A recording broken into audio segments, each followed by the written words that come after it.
di la jaajëfal di la wax dana la jàmm ci Référence Actu Sidath ngay animateur bu mag Sénégal yëpp xam la nga def carrière bu amul fenn lan nga dund ci diggante boobu nga tàmbali ak léegi. bon xam naa dañ koy tënk rek parce que li ma jot a dund 96 à 2000 bëri na avant tout damay nuyu donc gars yi nga xamante ni dañuy suivre Référence Actu yëpp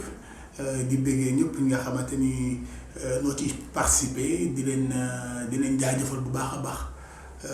xam naa ni moom 96 à 2000 lu fi xew bëri na sama jaar-jaar. li ma naan fu ma jaar ko fa jaar takk ban comme chaque Sénégalais ni muy ñafee laay fam rek man sama jaar-jaar pour tënk ko mën naa di 96 laa def rajo dugg fi nga xamante ni moo di rajo Dunia ca jamono jooju ñu koy Excaf Télécom en 96 ma nekk fa depuis 99 j'ai quitté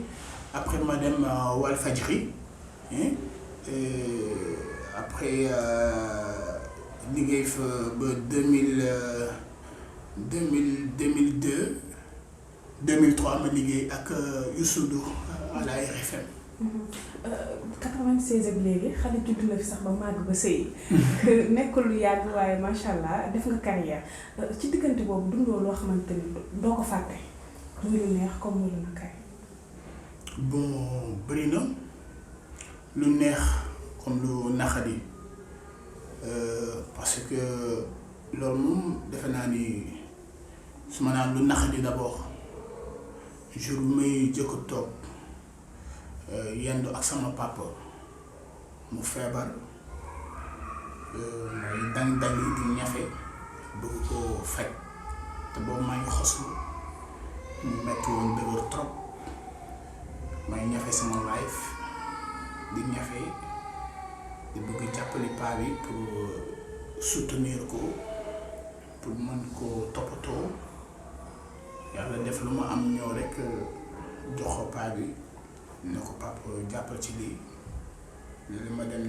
nu xool ko des fois nu wax ma yenn prix yoo xamante ni dafay cher ma nga xamante ni day metti paa bi ñaanal ma ci biir feebaram yàlla dogal ma am benn mission wu une semaine fële ca Gambie na ñaan bu nangu rek ci bàyyi ma dem ci mission boobu en Gambie bu ma retourné ma am tamit maanaam tuuti xaalis bi nga xamante ni jotoon naa ko liggéey mu permettre woon ma nag mu mën a jël yenn engagement yenn médicaments yi yenn mbir yu bëri yoo xamante naa pour toppatoo paa bi lu ma gën a métti daal mooy jour bi nga xamante ni que on a passé la journée à l'hôpital Abass Ndao et que mu décédé loolu ça m'a touché. waaye loolu moom nekk na waaw vraiment loo xamante ni métti na ma trop mais sant yàlla parce que may sant yàlla moo di nit judd na ba dee te papam lekkul dërëmam man li may sant yàlla mooy sama ñaq laata sama baay di sàmm suuf mu néew mu bëri ñafe naa lu tax sama papa maanaam lekk si sama ñaq loolu tamit bokk na ci lu ma neex. waaw nga jaar macha allah foo xamante ne doy na waar ngay animateur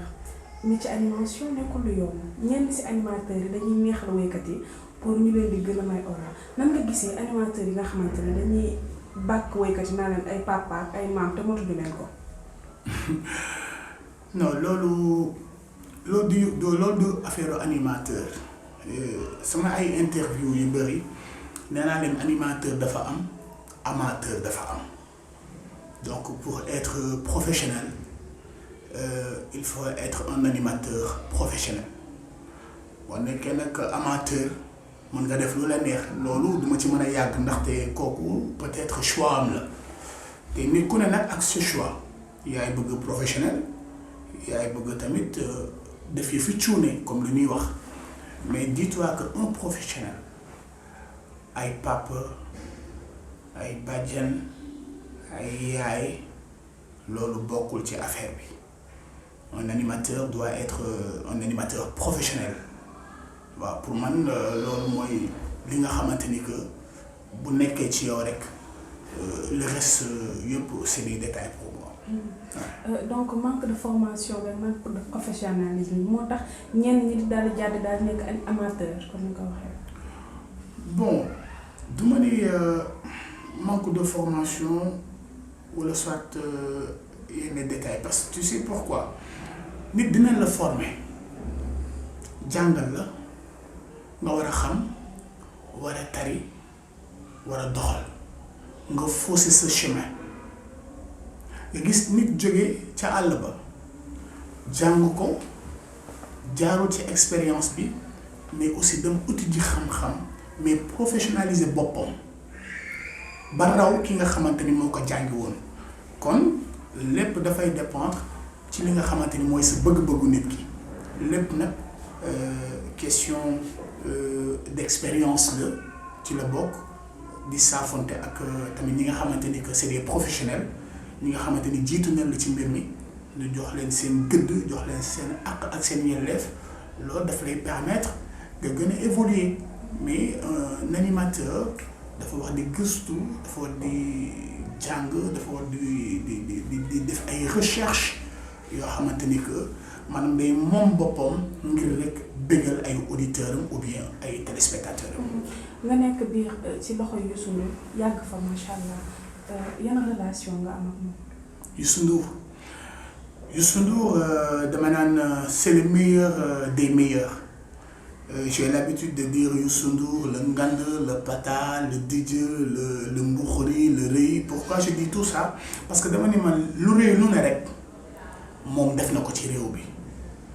parce que fii la juddoo fii la yaroo et puis il est parti de rien tey ñu ñi nga xamante ni que dañoo juddoo ci réew mi màgg ci réew mi doon ay sénégalais quelqu'un comme Youssou Ndour buñ ko xoolee c'est une référence. Youssou Ndour c'est une légende tey boo ko xoolee nga xam ni kii fii la juddoo fii la yaroo fii la màggee fii la tekkee mooy kii boo royee ci moom kon mën nga cee génn moo xam ci jikko moo xam ci jëf moo xam ci gëm liggéeyam moo xam ci fullaam ci faydaam ak li muy incarné moom am na ay jikko yoo jël ci moom loolu dafay nekk yoon woo xamante ni buntu réussite lay doon te fierté la vraiment nekk quelqu'un comme Youssou Ndour mu nekk un king nekk une légende nekk koo xamante ni ku gëm boppam mais gëm dëkkam représente nous partout sur le plan national partout sur le plan international te c'est un Sénégalais donc loolu fierté la vraiment liggéey ak nit kooku daf lay gën a yokk jom. fan la jaar ak yow. fan la jaar ak yow. fu mu jaar ak man bon fu mu jaar ak man mooy liggéey nanu la jaar laa mën a wax liggéey fan la jaar ak man Youssou yàlla dogal na yàgg nañ ko xam parce que yàgg na nekk ay xale di suivre Youssou Ndour ba yàlla dogal ni liggéey ak moom fi ma jaar ak moom moo di gis na ma may liggéey Walfadjri avec Sidi Lamine Niass ba ma soxlaa pour ma liggéey ak moom vraiment nekkoon benn parcours boo xamante ni bu ñu doon traité pendant longtemps ba yàlla dogal aussi tamit sama wërsëg nekk ci moom ma rejoindre ko waaw mu nekk nag vraiment patron bu baax bu simple bu modeste boo xamante ni que ma mën naa ne Youssou su may woo du ma woo bureau këram la may woo xam nga koo xamante ni que mooy sa patron bu ko neexee mu woole ci bureau mais man këram la may woo kon am na fu ma teg ba pare it mën naa wax ni mbokk la ndijaay la xarit la lépp la lu ñu boolee dafa bëri de ce fait que respect bu mag laa am ci moom. ma ni problème Mame Gor Diazaka waaye am na ñenn ñu naan que ni dañuy bañ invité Mame Gor parce que politicien la. ci émission yi nga xamante ne c'est musical na nga ko gisee. waaw loolu am na man toog naa sama directeur des programmes woo ma ne ma carrément n'invite plus Mame Gor Diazaka je lui ai dit pourquoi il m'a dit que c'est un politicien et que moi je dis les choses nu mu demee ndaxte ñun dañu bokk ci showbiz te bëgguñu kenn duñu jaxase wala soit duñu boole ak ay nit te it lu taqal Youssou Ndour dafa gaaw te yomb te kër ga lu fa xew rek boo seetloo lu fa am dañ naan Youssou Ndour moo ko sant wala Youssou Ndour la moom ci boppam loolu dafay metti wala soit ñu ne Birane Ndour la wala soit ñu ne Assane Gueye la wala soit ñu ne Ndiaga Ndour la loolu nag il faut que ça cesse que mooy am na loo xamante ni bu amee ni ñuy jël seeni responsabilité ñu def communiqué wala soit ñu woo intéressé bi xamal ko ne ko nangam ak sàngam am na te lii nañu décider pour man loolu mooy yoon man toog naa sama directeur des programmes xamal ma carrément loolu ne ma carrément bu ma ko jëlati émission parce que c'est un politicien. Moi j'ai l'habitude d'inviter les politiciens émission kër gi ku ne xam na ko tous les vendredis man dama naan événement la chaque vendredi je fais du show chaque vendredi man concept yi may def dafay am ouverture parce que du yam rek ci affaire artiste donc dama koy ubbi ba nga xamante ni que politicien bi ci la bokk artiste bi ci la bokk keneen ak keneen ci la bokk mais man quand j'invite des politiciens ñu ñëw dans l'émission kër gi man tout le temps divertissement lay def ak ñoom mais dama am rédaction en même temps ñoom laa féetale wàllu actualité bi. bëri Mimi Touré Seydou Gueye Bamba Fall Babacar Gueye Guy Marius Sagna et y en a d'autres encore ñi nga xamante ni que yàgg naa leen invité dans l'émission kër gi les Souleymane Ndéné Ndiaye et y en a d'autres encore en fait mais boo toogee ba benn instant mu lay bloqué c'est parce que yaa ngi def loo xamante ni que nit ki moom xëy na bëgg na invité nit ki mënu ko am yow nga am ko mu metti ko wala sax mu lay bloqué di damm sa tànk et que nu bokk benn structure loolu ça ne se fait pas man nag y a des choses yoo xamante ni que du ma ko nangu tey du ma ko nangu ëllëg ñun liggéey nañu sant dañuy liggéey dama liggéey laa gëm et j'irai jusqu'au bout. lépp rek question de gëm-gëm la lu ne nag am na fi ci pandémie bi lu ne xew na fi waaye ku ci nekk tamit ak nu mu koy dundee ku ci nekk ak nu mu koy manifester ku ci nekk tamit ak ngoram waaye tamit ku ci nekk tamit ak ñàkk ngoram loolu rek je crois que boo ko waxee rek tënk na lu bari ndax feebar la boo xamante ni que amul papa amul yaay amul maam amul xarit amul kenn amul nga am xaalis amul personnalité amul baadoolo bi amul dara loolu je crois que buñ ko waxee mooy ñun ñëpp ko nit ci danger feebar boo xamante ni doo ko gis feebar boo xamante ni que mun na daal ku ne te maare des musiba boo seetloo depuis lors ba mu duggee ci réew mi ba tey mi ngi fiy def ay jaloore yu rëy yu méttee métti ñun nag en tant que communicateur yàgg neen du jóg comme tous les communicateurs di communiquer avec les gens pour sensibiliser comme tout un chacun ngir rek aar leen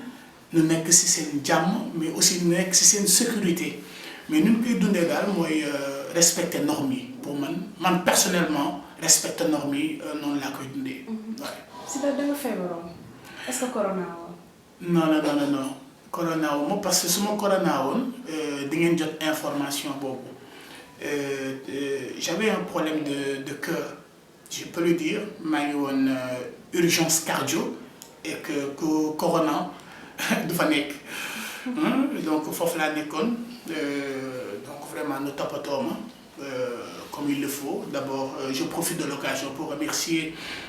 Youssou et Birane Ndiaga Bouba Assane Gueye vraiment Babacar Fall mes amis mes fans ñoom ñëpp ku ci nekk inquiété wu nga ci man ñaan yi nag yegsi na sant yàlla sant Serigne Touba Khadim Rassoul ba nga xamante ni que waaw taw féex ba mu jugaat rek ñu bëggal jaam ñi mais c'était pas le Covid. macha allah alhamdulilah balaa ñuy terminer suñu waxtaan. si daal na faaw ñu wax si yaa ngi nekk si milieu show bi xale jigéen nekkuñu la topp. non xale jigéen ñi baax mu ne kenn waaw mais ñun xale jigéen ñi suñuy xarit noonu tamit il faut pas l'oublier parce que muy rajo muy télé ñoom suñu ay xarit noonu mais ça pas dire que jigéen boo xam ne da nga am moom relation wala sax da ngeen nobante ak yooyu non mais jigéen yoo xam ne dañ lay bëgg te yàlla tax am na ñoo xam ne dañ lay fonk te yàlla tax am na ñoo xamante ni que yaa leen di dundal parce que li ngay def daf leen intéressé loolu rek la sinon à part ça fii ku génn xale yi nopp la bul sonn. Sidath ñu ngi lay jaajëfal lan ngay wax ñi nga xam ne ñooy seetaan Référence Actu. Référence Actu ñu ngi leen di féliciter waa def leen lu professionnel rek def leen tamit li nga xamante ni moo ñor askan wi ànd leen toujours ak askan wi xool leen li askan bi bëgg ngeen ne ci bégal leen askan wi ndax askan wi rek moo ñu ñor. Merci beaucoup. Merci beaucoup.